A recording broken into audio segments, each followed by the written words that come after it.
pagi kawan-kawanku dimanapun berada.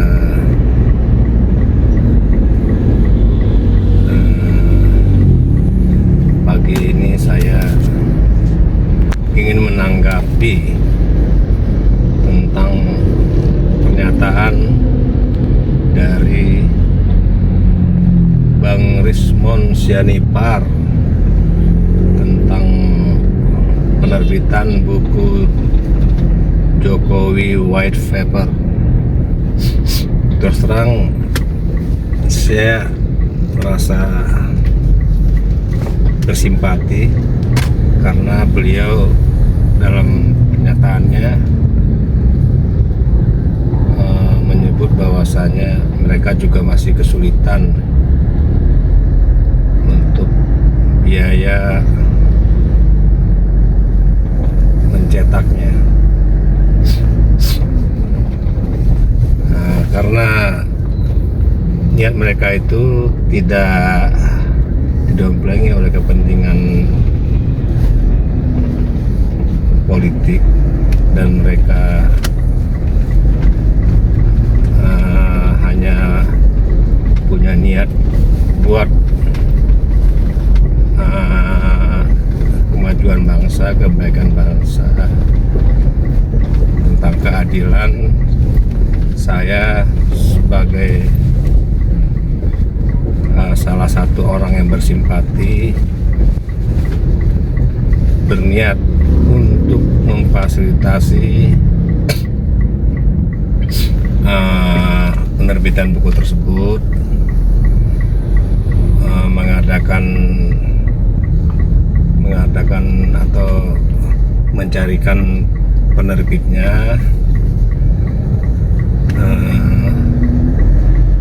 dan mungkin juga membantu sedikit biaya dari rezeki saya. Hal ini saya lakukan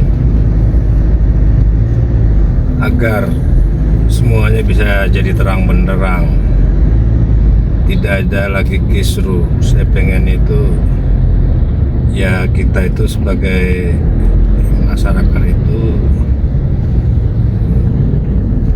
mendapatkan pimpinan yang bersih, jujur, tidak ada hanya janji-janji palsu. Terus terang aja,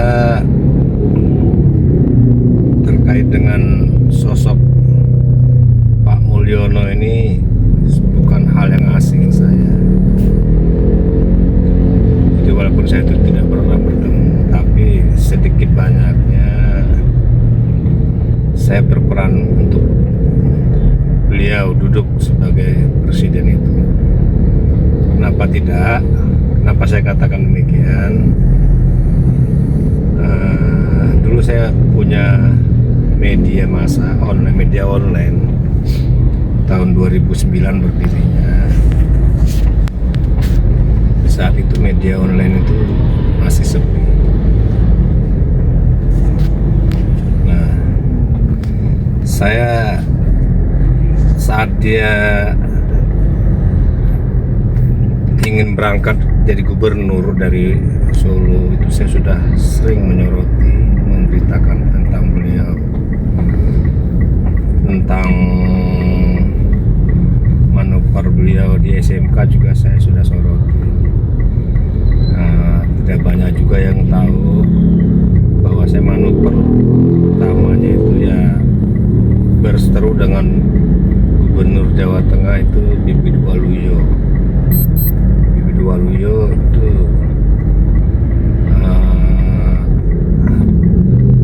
saat dia menjadi wali kota Solo, beliau jadi gubernur. Saat itu mungkin Bibit Waluyo itu ingin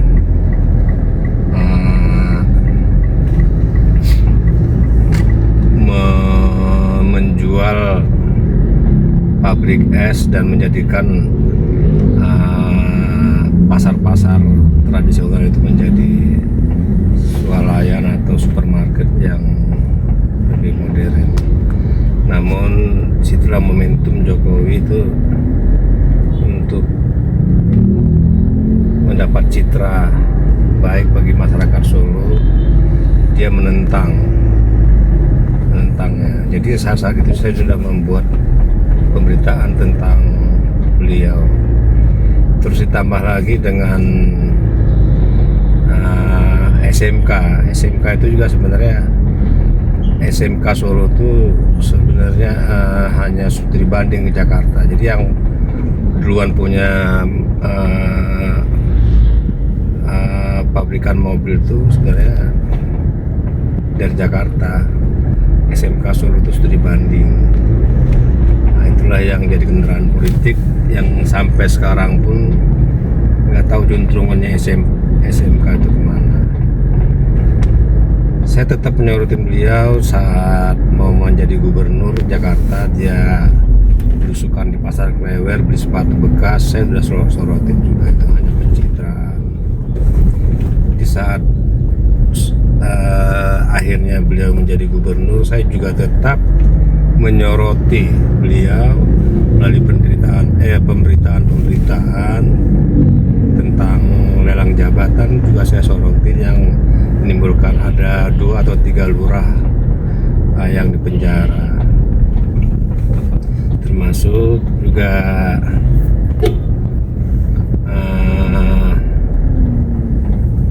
belusukan itu. Saya bilang, buat apa STPDN itu?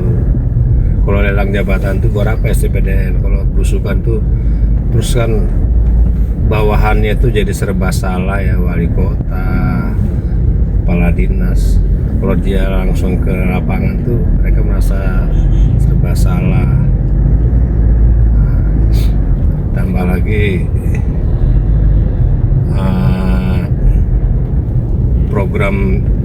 program itu jadi tidak jalan karena dia hanya melakukan pencitraan. Saya tahu itu saat itu selalu ngajak-ngajak wartawan asal belusukan. Wartawan itu kan tidak gratis juga, aja ada amplopnya. Nah, karena dia semakin ratingnya makin naik, ya mungkin kesempatan lah bagi sekelompok orang itu untuk mendorong dia. Waktu itu dia baru 2 tahun jadi gubernur DKI Jakarta. Meskipun sebenarnya banyak skandal-skandal yang harusnya kalau memang diskusi sama KPK itu ya beliau terjerat, termasuk kasus Dinas Perhubungan DKI Jakarta itu masuk, ya harusnya beliau juga terlibat. Saya pernah waktu itu kan juru bicara KPK itu kan Johan Budi. Saya pernah komunikasi dengan beliau karena kan berkasnya itu kan sudah masuk ke KPK. Saya tanya kenapa tidak disentuh Jokowi. Nah, waktu itu Johan Budi juga seperti melindungi. Yang akhirnya yang seperti kita tahu, Jokowi itu saat Johan Budi itu saat Jokowi jadi presiden, ya dipromosikanlah dia jadi staf khusus atau juru bicara istana. Nah, kembali lagi tentang proses dia dari gubernur menjadi presiden. Awalnya begini, ada gelombang massa relawan yang muncul mendorong dia agar jadi presiden. Yang saya tahu itu relawan pertama tuh para JP itu, mereka deklarasi di Bandung. Tokohnya itu antara lain Siul Manulang, Mokhtar Papahan, Roy Martin,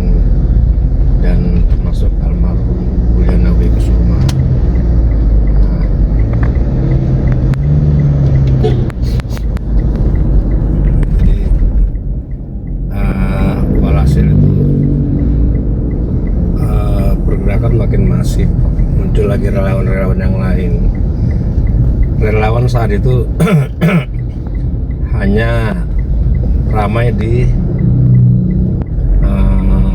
Facebook. Kebetulan media saya itu juga memang sangat dominan di Facebook, dan saya tahu waktu itu relawan-relawan itu ya itulah mungkin cikal bakalnya buzzer itu ya itu.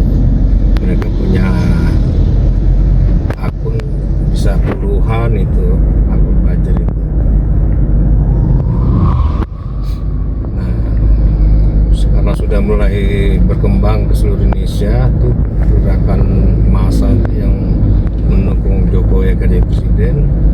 Nah, saya ingat waktu itu sebenarnya Megawati itu pengen juga masih jadi capres, sebenarnya pengen capres juga. Saat mereka kongres PDIP di Ancol, itu relawan berhari-hari itu mendukung kongres itu.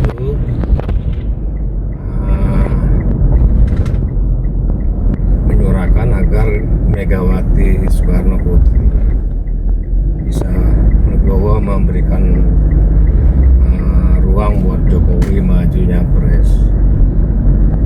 Sebenarnya Megawati pokoknya tidak memberikan ruang, tapi karena ditekan terus menerus, itulah yang terus katanya ada kontrak politik gitu ya, kontrak politik antara Megawati dan Jokowi, bahwasanya Jokowi itu tugas partai. Nah itu memang benar adanya. Dari Megawati akhirnya menyerah dan memberi mandat agak untuk pencapresan Jokowi.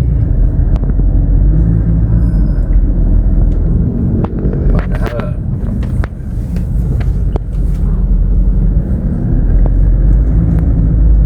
Jokowi waktu itu masih menjabat sebagai gubernur baru 2 tahun. Itulah latar belakang saya itu tidak begitu simpati dengan Mulyono, karena ya itu tadi dari awal itu saya udah tahu banyak kebohongan gitu. Kalau memang kayak si Eben siapa itu kan mungkin kan orang-orang yang bergabung di tengah jalan. Kalau saya kan dari awal sudah mengetahui, dan saya tidak gila uang dan tidak gila jabatan, karena menurut saya itu ini tidak benar, ya saya tidak dukung. Kalau saya itu orangnya mau menjilat, mungkin ya saya sudah dapat kursi yang bagus juga. Jadi begitu kawan-kawan, ini sebagai edukasi bahwasanya ayolah kita menyuarakan kebenaran di negeri ini agar bangsa kita itu jangan terus tertinggal. Ayo kita serentak melawan kejoliman itu. Tidak ada yang kebal hukum, jadi sebenarnya tidak ada juga dalam undang-undang bahwasanya kalau sudah mantan presiden tidak bisa dihukum. Itu sebenarnya teori yang salah. Dalam undang-undang kita nggak ada, apalagi di negara-negara lain itu ya kalau mau presidennya korupsi ya udah dipacu, dihukum. Kenapa kita tetap memberikan toleransi itu? Kalau saya,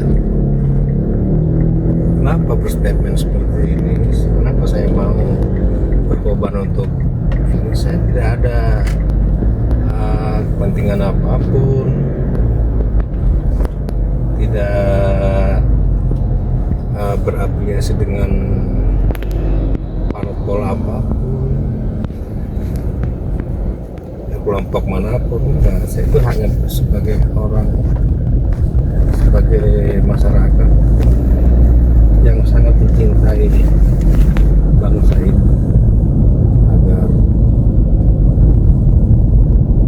bisa menjadi bangsa yang unggul. Bagaimana kita punya program, bagaimana presiden punya program tentang Indonesia Emas, kalau banyak masih perampok dan pencoleng negeri ini. Bagaimana kita bisa maju kalau mengikuti kebijakan-kebijakan para politisinya hanya bersifat semu, hanya ngomong keras di depan kamera, tapi actionnya, nyataannya masih banyak kebohongan-kebohongan, banyak korupsi. Jadi itu tadi informasi yang saya miliki. Ayo Bang Rismon Sianipar, Bu Dr. Tipa,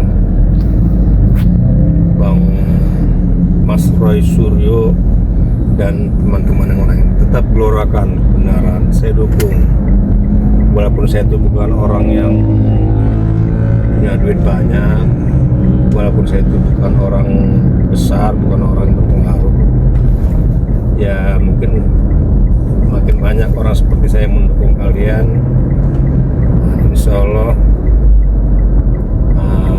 perjuangan kita semua dengan bergotong royong bisa dijabah oleh Allah.